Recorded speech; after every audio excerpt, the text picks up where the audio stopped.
आज मैं आप सभी के लिए एक और सच्ची डरावनी कहानी लेकर आ गया हूँ। तो चलिए बढ़ते हैं आज की कहानी की तरफ। मेरा नाम अभिषेक है और मैं बीकॉम फर्स्ट ईयर में पढ़ता हूँ। यह घटना मेरे साथ तब पेश आया था जब मैं अपने दोस्त के घर से पार्टी करके अपने घर लौट रहा था। मुझे अपने घर लौटते लौटते काफ़ी ज़्यादा देर हो चुकी थी। लगभग रात के 11:15 या 12:30 हो रहे होंगे। मैं अपनी बाइक को फुल स्पीड में चलाए जा रहा था। मैं आपको बता दूं कि मैं जिस रास्ते से अपने घर आ रहा था उस रास्ते में बहुत घना जंगल पड़ता है और साथ में ही मुझे बाइक फुल स्पीड में चलाने का बहुत ही शौक़ है। तो मैं अपनी बाइक को फुल स्पीड में चलाए जा रहा था कि तभी मुझे ऐसा एहसास हुआ कि कोई मेरे बाइक के साथ साथ दौड़ रहा है कि अचानक मेरी बाइक एक पर एक करके बंद हो गई। मैंने बाइक को काफ़ी स्टार्ट करने की कोशिश की लेकिन वे बाइक स्टार्ट होने का नाम ही नहीं ले रही थी कि तभी मेरी नज़र सामने एक पेड़ पे गई तो मैंने देखा कि एक औरत वहीं पर उल्टा लटकी हुई है। उसे देखते ही मुझे समझने में देर नहीं लगी कि वह कोई आत्मा या प्रेत है। वह मुझे देख देख के बहुत तेज़ी से हंस रही थी और मेरे देखते देखते ही मेरी आंखों के सामने से वह चुड़ैल गायब हो गई। और मैंने फिर से बाइक स्टार्ट करने की कोशिश की तो इस बार मेरी बाइक स्टार्ट हो गई। मैंने बाइक को फुल रेस दिया और भगाना चालू कर दिया कि तभी अचानक वह चुड़ैल मुझे फिर से दिखाई दी। वह एक पेड़ से मेरे ऊपर छलांग मार दी। मैं बाइक लेले देले वहीं गिर पड़ा। मुझे बहुत चोटें भी आई थी। वह चुड़ैल मेरे ऊपर बैठ के मेरे मुंह को अपने नाखूनों से नोचने लगी कि तभी वहाँ पर एक दूसरा मुसाफिर अपना ट्रक लिए आया।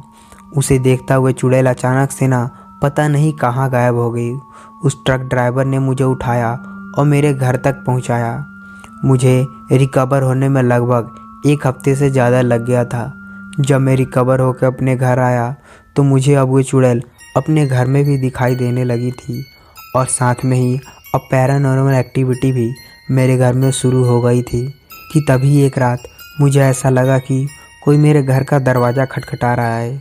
मैंने जैसे ही दरवाज़ा खोला तो मैंने देखा कि वही चुड़ैल मुझसे लगभग 100 मीटर दूर खड़ी मुझे घूर रही है। अभी मुझे देख ही रहा था कि अचानक मुझे ऐसा महसूस हुआ कि कोई हवा मेरे शरीर के आर पार हो गई हो। मैंने देखा कि वह चुड़ैल मेरे घर के बिस्तर पर बैठ के ज़ोर ज़ोर से चिल्ला रही है। उसे देखते देखते मैं कब बेहोश हो गया मुझे कुछ पता ही नहीं लगा। सुबह जब मेरी आँख खुली तो सब चीज़ ठीक हो चुका था। मैंने यह बात अपने घर में अभी तक किसी को नहीं बताई थी और शाम तक सब चीज़ नॉर्मल ही चलता रहा कि दूसरे रात अचानक मेरी मम्मी की तेज़ चिल्लाने की आवाज़ आई। जब मैं अपने कमरे में गया तो मैंने देखा कि वह चुड़ैल ने मेरे छोटे भाई को मार दिया है और उसके शरीर को अपने नाखूनों से नोच रही है। मेरी मम्मी की आवाज़ सुनकर पड़ोस के और लोग भी मेरे घर में आ गए थे लेकिन तब तक वह चुड़ैल वहाँ से गायब हो चुकी थी। लगभग 15 या 25 दिन बाद मेरी मम्मी ने एक मौलवी साहब को बुलाया। मौलवी साहब ने कहा कि तुम चलो मैं रात को आता हूँ। जब मौलवी साहब रात को आए तो उन्होंने मुझे और मेरी मम्मी को पड़ोसी के घर में जाने को कह दिया और उसके बाद मौलवी साहब ने पता नहीं हमारे घर में क्या क्या किया। लेकिन जब मौलवी साहब मेरे घर में मंत्र पढ़ रहे थे तो हमें किसी के बहुत तेज़ चिल्लाने की आवाज़ सुनाई दे रही थी। वह आवाज़ बहुत ही ज़्यादा भयानक लग रही थी। लगभग 1 या 1.5 घंटे बाद मौलवी साहब घर से बाहर आए तो उन्होंने बताया कि मैंने उस चुड़ैल को अपने बोतल में कैद कर लिया है और वे कभी भी तुम लोगों को परेशान नहीं करेगी। उसके बाद वे चुड़ैल हमें कहीं नहीं दिखाई दी लेकिन मुझे आज तक पता नहीं चला कि वो चुड़ैल मेरे पीछे क्यों पड़ी थी।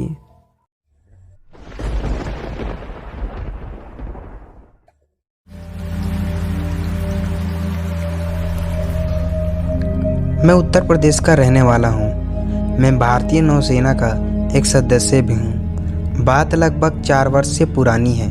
उस समय मैं अपने तैनाती सैनिकों के साथ एक बेस पर था।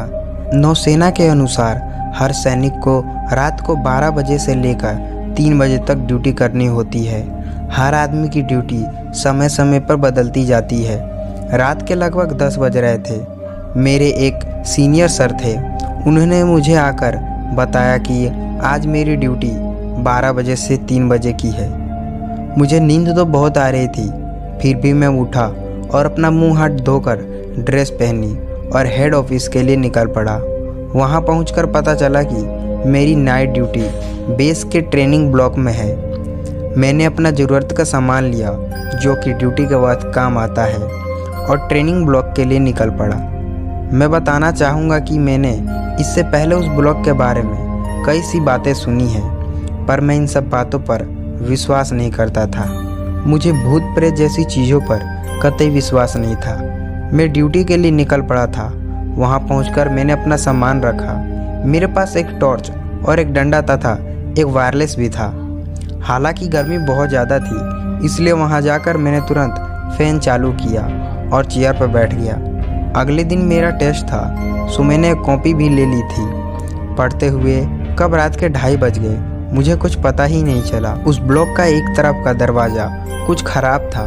मैं उस तरफ देखने के लिए उठा, पर जैसे ही मैं उठा मुझे उस दरवाजे की तरफ कुछ सफ़ेद सी आकृति दिखाई दी, पर अगले ही क्षण वे धीरे धीरे बड़ी होने लगी। मैं उसे देखकर बहुत ज़्यादा डर गया था। वे बार बार कभी छोटी होती तो कभी बड़ी होती। मैं अपने दोस्त को फ़ोन लगाया, लेकिन मैं सो रहा था। उसने मेरा फ़ोन नहीं उठाया।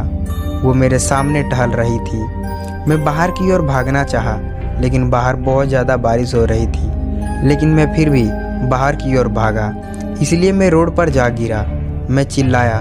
मेरी चिल्लाहट की आवाज़ सुनकर आसपास के सभी लोग आकर मुझे देखने लगे। मैंने उनको सारी बात बताई।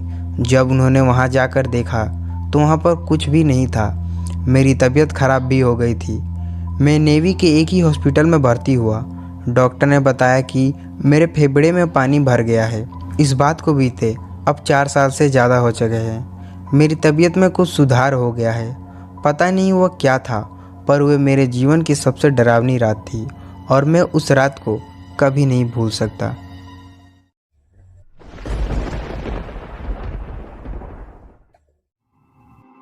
दोस्तों, हम लोगों में से कई लोगों ने भूत प्रेत जैसी चीजों को देखने का दावा किया है, लेकिन ये सब चीजें क्या सच्ची में होती हैं या सिर्फ ये केवल मनगढ़ंत कहानियां होती हैं?